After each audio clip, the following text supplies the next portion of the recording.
Mate, after a win like that, the vibe of this place must be really bouncing. To do something that this club, this team hasn't done in so long, everyone must be really excited and give you full of confidence for the rest of the season. Yeah, I mean, it was massive, wasn't it? Huge result from the fellas. I was actually there with 90 other travelling Queenslanders as part of a tour group, and to be on the other side of the fence and experience, I guess from a supporter's point of view, was fantastic. So, yeah, there's a huge buzz here in the playing group, but hopefully there's a buzz in Queensland rugby as well from an external point of view, and really proud of the way the boys have handled themselves. Obviously 25 years is a long time to go without a victory in Christchurch, and the manner in which they did it was pretty spectacular. How you talk about watching it? How hard was that to not be a part of it as a captain of this team?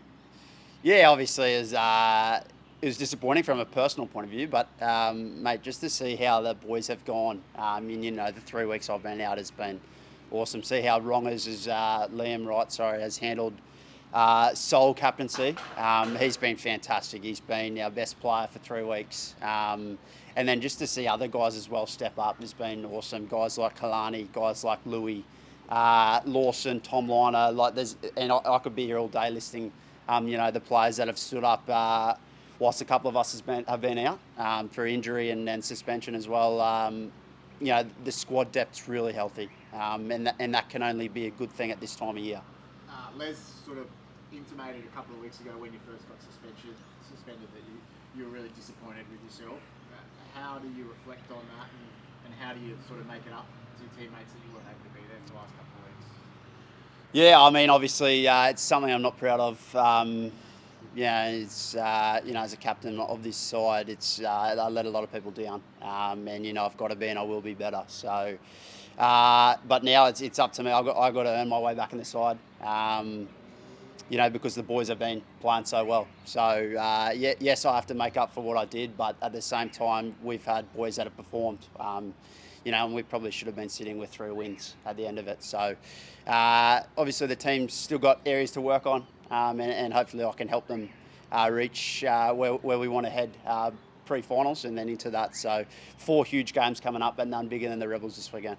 How impressed have you been by the Rebels? I mean, there's so much turbulence around that team and those guys, and you could imagine just from a personal point, maybe some of them just become distracted by their own lives, and yet they keep rolling up and they keep performing, and they're right alongside you guys on the table.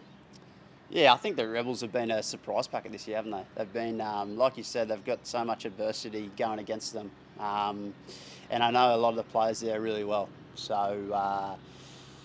They're capable of anything, and we're really wary of that. We respect the Rebels as a team because, like I said, there's quite a few old Reds boys playing for them, old Queenslanders, and they've also bolstered their tight five and got some exciting backs as well. So they're a difficult team to preview actually because they've got so many strings to their bow, and for us it's about, I guess, taking our lessons that we learnt from last time we played them in Melbourne.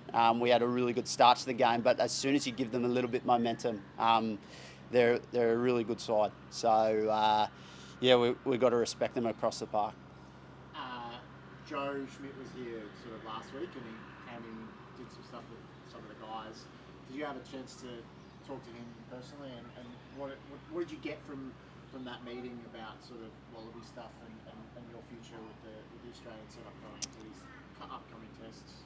Yeah, I've spoken to Joe a couple of times, but it's been from a kind of program point of view rather than an individual point of view. So he's obviously kept his cards pretty close to his chest around selection, and as he should, because we've still got quite a bit of footy left, and there's a lot of players performing. So my chat to him obviously I was heavily involved in the Wallabies program last year from a leadership point of view. So stuff around the scheduling of our training weeks, game weeks, all that kind of stuff. So it was pretty brief, but it was good to chat to him, mate. He's got a great rugby brain, and we're in good hands.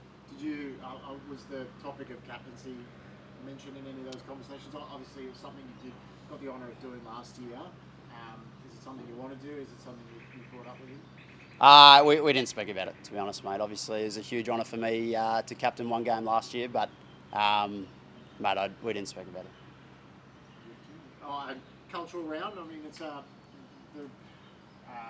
Super Rugby has obviously really embraced the different cultures of having physio and Drua and Pacifica and all of the Maori, the way that New Zealand has based it, and in Australia as well with all of its cultural impacts. It's a really important game for the Leeds, isn't it? Yeah, I think we talk a lot about being always us, and we've got boys from all different backgrounds. So we've got the Pacifica boys, obviously the Fijians, Tongans, Samoans, but we've also got the Papua New Guineans. We've got Irish fellas. Matt Fez is German.